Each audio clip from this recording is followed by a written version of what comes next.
Olá, eu sou o Dr. Alexandre Fernandes, neuropediatra, professor da Universidade Federal Fluminense, e eu queria comentar com vocês hoje o assunto do momento, a gripe suína. Não é a primeira vez que a humanidade enfrenta as mutações potencialmente letais do vírus influenza. Eu me lembro dos antigos da minha família comentando sobre a gripe espanhola que afetou o Rio de Janeiro, todo o Brasil, especialmente o Rio de Janeiro no ano de 1917, 1918. As casas dos doentes marcadas com cal, os mortos das famílias sendo colocados na porta das casas para serem recolhidos pela vigilância sanitária da época, para serem incinerados. Bem, ainda não chegamos nessa situação e, sinceramente, acredito que não vamos chegar e eu espero que não cheguemos, né? Mas, enquanto profissionais de saúde que somos, né, precisamos estar preparados, atentos e fortes caso essa condição chegue por aqui.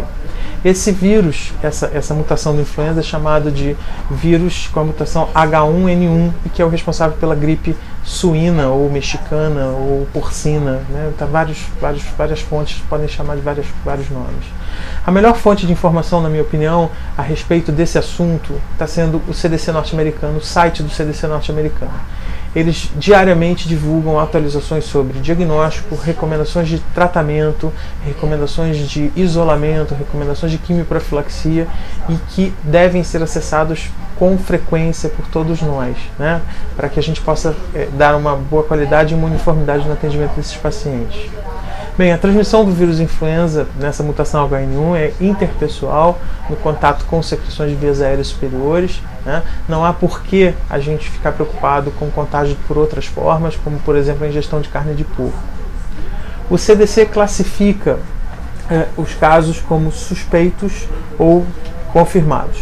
Os casos confirmados é aquele em que o paciente tem a sintomatologia da infecção respiratória e, junto a isso, ele tem o isolamento do vírus nas secreções de vias aéreas superiores, por PCR ou por cultura viral.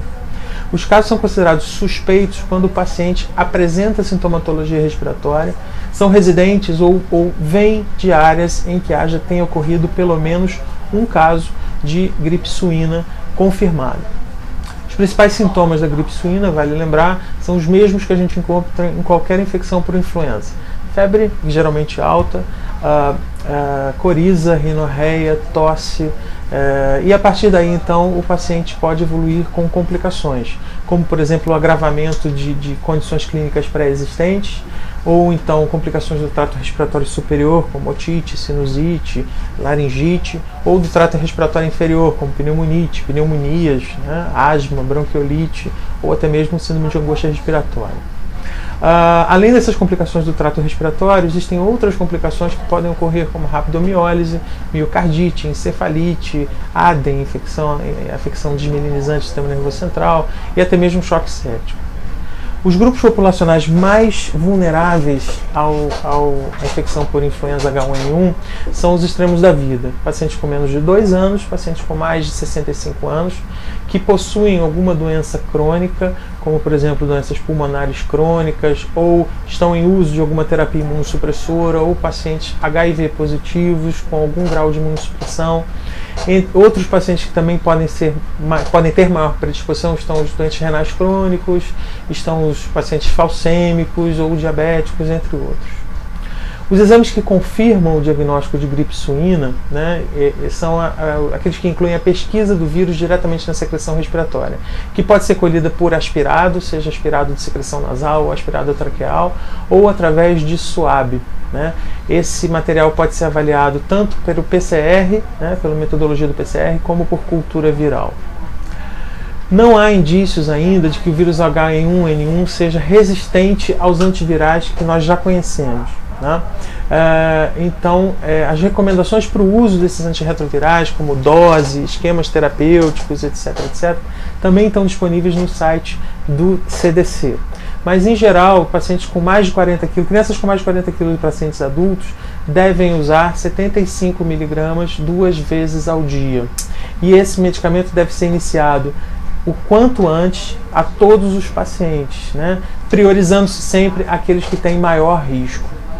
Também está disponível no site do CDC a tabela de doses para a população pediátrica, né, com o escalonamento de doses, e também para as crianças com menos de 1 ano. Vale lembrar que o Alentavir, que é a medicação mais conhecida para o tratamento da influenza, né, ela é de categoria C, onde não se sabe ainda a sua ação sobre gestantes. Outra coisa interessante é o período de transmissibilidade do H1N1. Né? Ainda não se sabe ao certo por quanto tempo o paciente que apresenta gripe suína ainda é contagiante, ainda é infectante de outros pacientes. Mas com base nos dados que a gente já conhece da influenza, né, o CDC sugere que esse paciente é contaminante por um período de até 7 dias a contar do início dos sintomas. Tá? A princípio, o número de óbitos está crescendo. Hoje temos o registro do primeiro caso de óbito no Texas, nos Estados Unidos, acabou de ser divulgado, né? Mas é importante que a gente esteja sempre atento à infecção pelo influenza por causa da sua grande transmissibilidade, né? O vírus H1N1 ele é facilmente transmissível e é importante ter cuidado e se pensar nisso em todos os casos dos pacientes com sintomas respiratórios e provenientes de áreas de risco, ou seja, áreas em que hajam relatos ou que existam relatos de infecção pela influenza. Muito obrigado e uma boa tarde para vocês.